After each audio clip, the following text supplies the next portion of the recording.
3 motivation story जो बदल देगी आपके जीवन जीने का तरीका।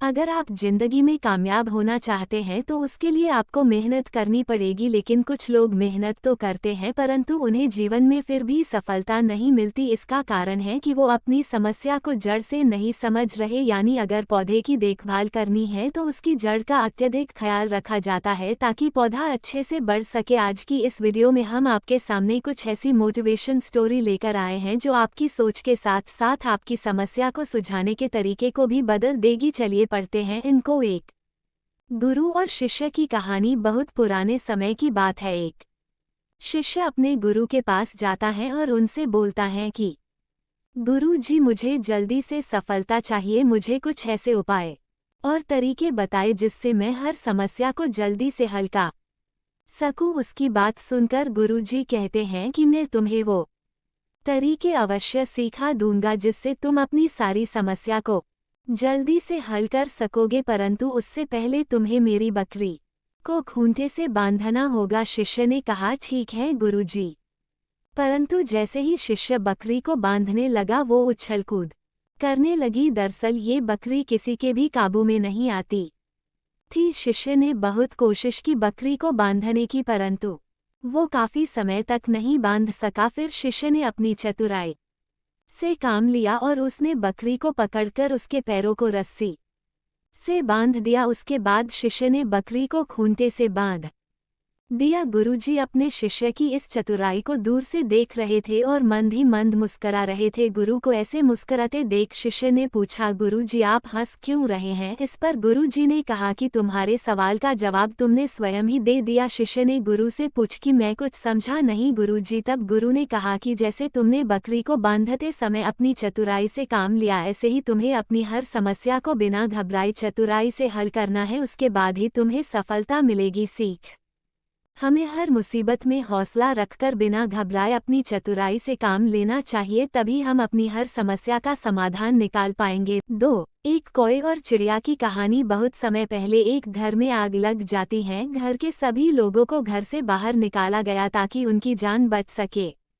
उसी घर में एक चिड़िया ने अपना घोंसला बनाया हुआ था। चिड़िया आग बुझाने के लिए अपनी चोंच में थोड़ा थोड़ा पानी लाती और आग के ऊपर डाल देती। एक कौवा दूर से चिड़िया को देख रहा था और उसे देखकर हंस रहा था। वो चिड़िया के पास आया और बोला, क्या तुम पागल हो गई हो? इतने बड़े घर में आग लगी है और तुम्हें क्या लगता है कि तुम अपनी चोंच से पानी डाल डालकर इस आग को बुझा दोगी? कौवे की बात सुनकर चिड़िया बोली कि मैं नहीं जानती कि मैं आग बुझा पाऊंगी या नहीं, परंतु मैं इतना जानती हूँ कि भगवान की किताब में मेरा नाम आग बुझाने वालों में शामिल होगा और तुम्हारा नाम दूर से तमाशा देखने वालों में। सीख इस कहानी से हमें ये सीख मिलती है कि आप हमेशा सही और सच्चे रास्ते पर चले। जिंदगी में आपको ऐसे बहुत से लोग मिलेंगे जो आपके अंदर सिर्फ कमियां ही देखेंगे। आपको अपना कर्म करते जाना है, ऐसे बुरे लोगों से आपको हमेशा दूर रहना चाहिए। 3 एक फकीर की कहानी। ये कहानी चीन की है। चीन में एक महान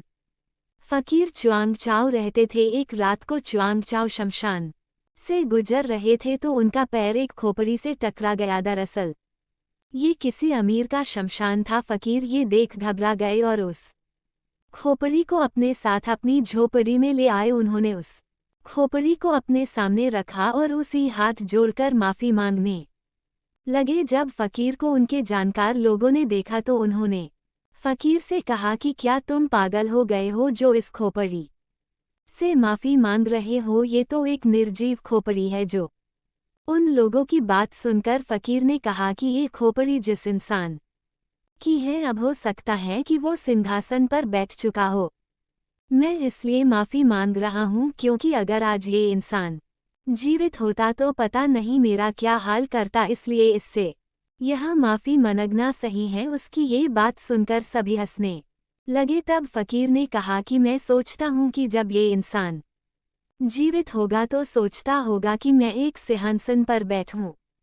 इसके अंदर कितना अभिमान होगा। उस समय इसने ये बिल्कुल भी नहीं सोचा होगा कि इसकी खोपड़ी एक फकीर के पैरों से ठोकर खाएगी। उस समय में इससे से सब डरते होंगे, परंतु आज इसकी खोपड़ी ठोकर खाने के बाद उफ तक भी नहीं कर पा रही। फकीर कि ये बात सुनकर सभी हैरान हो गए। तब फकीर ने उन लोगों को समझाया कि इंसान को किसी भी पद या सिंहासन का मान नहीं करना चाहिए, परंतु इस संसार में लोगों की अच्छाई को देखने वाले कम और बुराई करने वाले ज्यादा हैं। परंतु हमें इस पर दुखी और नाराज नहीं होना चाहिए, बल्कि अपने अंदर एक बार जरूर झांकना चाहिए। हो सकता है कि हमारे अंदर वो कमी हो और उस इंसान के कहने मात्र से हम अपनी उस कमी को दूर कर अपने आप को एक सफल इंसान बना सकते हैं। सभी लोगों को अपनी गलती का एहसास हो गया और उन्होंने उस फकीर से माफ मांगी। सीख: हमें हर बुराई करने वाले पर नाराज नहीं होना चाहिए, बल्कि उसका शुक्रिया कर अपनी बुराई को दूर करना चाहिए।